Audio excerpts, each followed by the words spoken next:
My Lord and my God, I firmly believe that you are here, that you see me, that you hear me. I adore you with profound reverence. I ask you for pardon for my sins and grace to make this time of prayer fruitful. My Mother Immaculate, Saint Joseph, my Father and Lord, my guardian angel, intercede for me. Today we celebrate the feast of Saint Bartholomew, also known as Nathaniel. You may remember well the scene in today's Gospel reading. This is the beginning of St. John's Gospel. John the Baptist has invited Andrew and John to follow you, Jesus. They started following you, and when you turned and saw them, you asked, "Quid queris? What are you looking for?"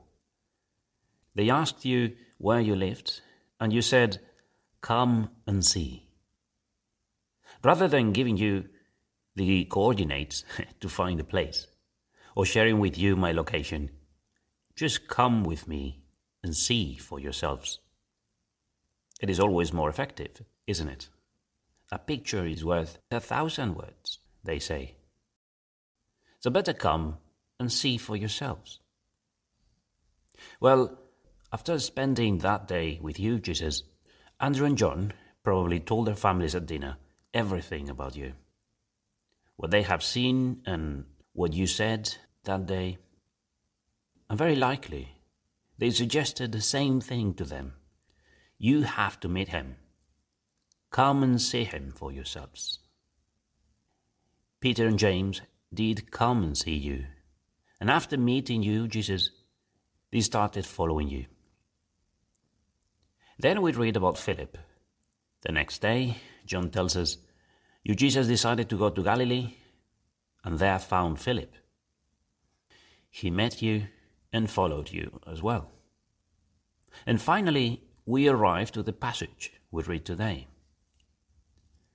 Philip found Nathanael, the Gospel says, and said to him, "We have found him about whom Moses in the law and also the prophets wrote, Jesus, son of Joseph, from Nazareth."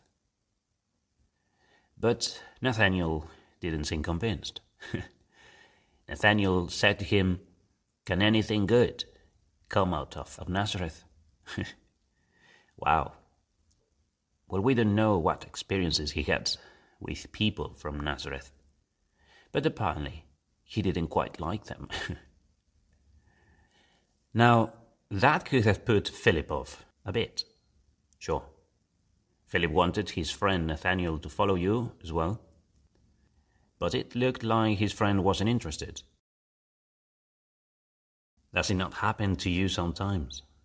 It certainly happens to me. That you want to help someone, to share your faith with them, but they show no interest, or they make excuses. Does it not happen to you that sometimes we prepare a conversation to help a friend, and they politely change the topic because they don't want to talk about it? Of course, we could get discouraged. But we could also learn from Philip and use the same infallible strategy. We can invite them to meet Jesus in person. The picture that is worth 1,000 words. Now that we are praying and we are in conversation with you, Jesus, it is a good opportunity to talk to you about those friends of ours we want to get close to you. But in trying to get people close to you, Jesus, at times we can rely too much on ourselves. Sometimes we try to find convincing arguments or some inspirational case or infallible reasons or an offer they can't refuse. And that's the problem. We can tend to rely more on something than on someone, on you, Jesus. You see, Philip didn't get discouraged when Nathanael threw at him his negative comment. Can anything good come from Nazareth? Philip didn't waste a second trying to contend with him to refute his dislike for the people of Nazareth. Come on, Nathaniel. Of course, there are good things in Nazareth. The wine is good. Because then the conversation would have moved away from Jesus and focused on Nazareth and its people. And that would be a conversation Nathaniel would be comfortable with, but not what Philip wanted to talk about. You may have some of those friends or relatives. They are happy to talk with you about football, politics, or about the weather. But if you try to talk about God, they react like the people of Athens when St. Paul mentioned the resurrection. Do you remember in chapter 17 of the book of Acts? They were happy listening to Paul speak about a God that had created heaven and earth, who was ruling the world and administering justice. But when the apostle mentioned that his God could raise the dead, they stopped liking it. We read, when they heard about the resurrection of the dead, some of them sneered, but others said, "Oh, we shall hear you another time about this." They were not interested. So when Nathanael tried to put Philip off, Philip didn't take the bait. He didn't try to convince him. He just said, "Come and see."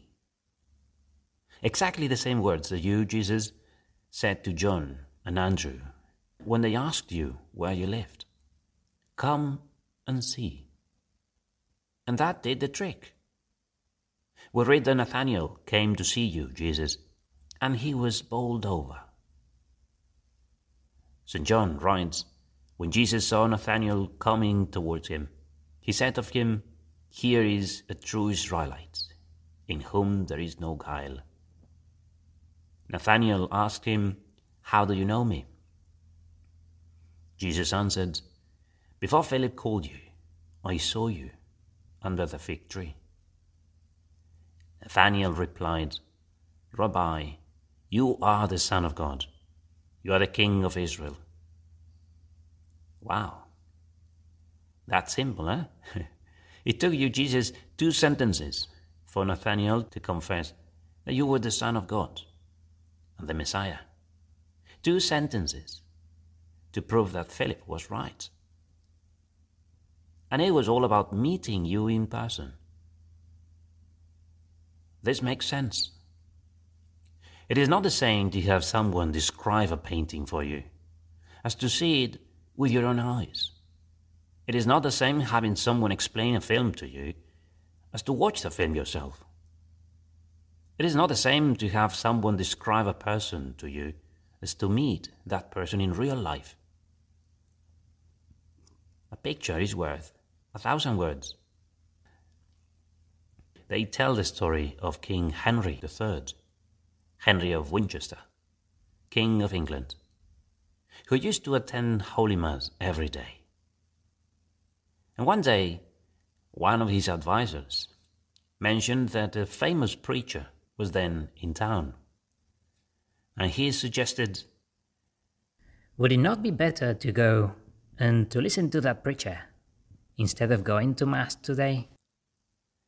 To which the king replied, "Well, I love listening to people speaking well of my friends, but I would rather see my friends and be with them.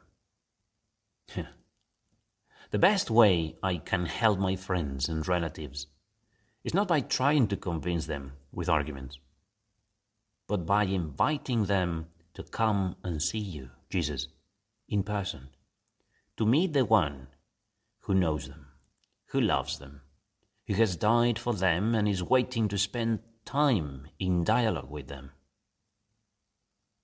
To come to you, Jesus, and like Saint Nathanael, they will be attracted to you like iron to a magnet.